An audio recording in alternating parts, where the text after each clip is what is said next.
Hi friends, இன்றைக்கி வாங்க நம்ம வாழைக்காய் எப்படி பண்ணுறதுன்னு பார்க்கலாம். ஈவன் ஜென்ஸும் சமைக்கலாம். நானும் இப்போ வீட்டில் சமைக்க ஆரம்பிச்சிட்டேன். இப்போ இந்த மாதிரி வாழைக்காயை பார்த்திங்கன்னா 2 பக்கமும் கட் பண்ணிவிடுங்க. பண்ணதுக்கப்புறம் இந்த தோலை நல்லா 4 பக்கமும் க்ளீனாக சீவிடுங்க. இதை சீவினதுக்கப்புறம் எப்படி கட் பண்ணுறது, அதை கட் பண்ணதுக்கப்புறம் நீங்கள் எப்படி வைக்கணும், அந்த வாழைக்காயை வெளியே வச்சிங்கன்னா கருப்பாயிடும். அதனால் இந்த கட் பண்ண வாழைக்காயை நீங்கள் என்ன பண்ணணுன்னா தண்ணியில் போட்டிங்கன்னா, ஏன்னா அதுக்குள்ளே நீங்கள் கடாயை ரெடி பண்ணணும். கடாயை ரெடி பண்ணுறதுக்குள்ளே நீங்கள் வாழைக்காயை வெளியே வச்சிங்கன்னா கருப்பாயிடும்.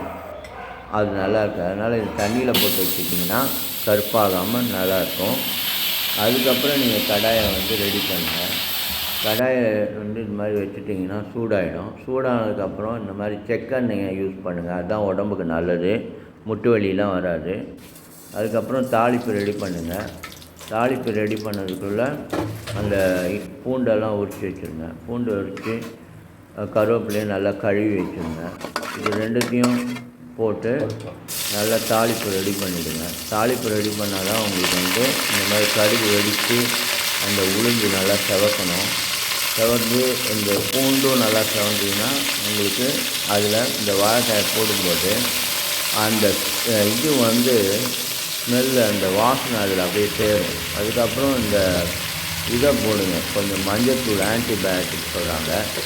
மஞ்சள்தூளை போட்டுட்டு வீட்டில் அரைச்ச மிளகாத்தூள் சூப்பராக இருக்கும், அதை கொஞ்சம் போடுங்க தேவையான அளவு. உங்களுக்கு காரம் அதிகமாகனா நிறைய போடுங்க. அப்புறம் உப்பும் தேவையான அளவு போட்டுக்கோங்க.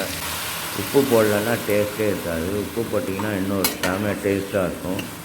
பிபி இருக்கிறவங்க பார்த்து போட்டுக்கோங்க, உப்பு கம்மியாக போட்டுக்கோங்க. பிபி இல்லாதவங்க உங்களுக்கு தேவையான அளவு உப்பு போட்டு ரொம்ப டேஸ்ட்டாக இருக்கும். சின்ன பசங்களுக்கெல்லாம் உப்பு போட்டு சாப்பிட்டா தான் நல்லது, ஏன்னா அவங்களுக்கு அந்த சத்து கம்மியாக இருக்கும். வயசானவங்களுக்கு உப்பு கம்மியாக போட்டு சாப்பிடுங்க. பிபி இருக்கிறவங்களுக்கு உப்பு கம்மியாக போட்டு சாப்பிடுங்க. அதுக்கப்புறம் இந்த மாதிரி தண்ணியை ஊற்றிட்டு அந்த வாழைக்காயை நல்லா ஸ்ப்ரெட் பண்ணுங்கள். உங்களுக்கு மஞ்சள்தூள், மிளகாத்தூள், உப்பு எல்லாம் ஸ்ப்ரெட் ஆகி பார்த்தீங்கன்னா நல்லா கலராக சூப்பராக இருக்கும். இந்த வாழைக்காய் பார்க்குறதுக்கும் டேஸ்ட்டாக இருக்கும்.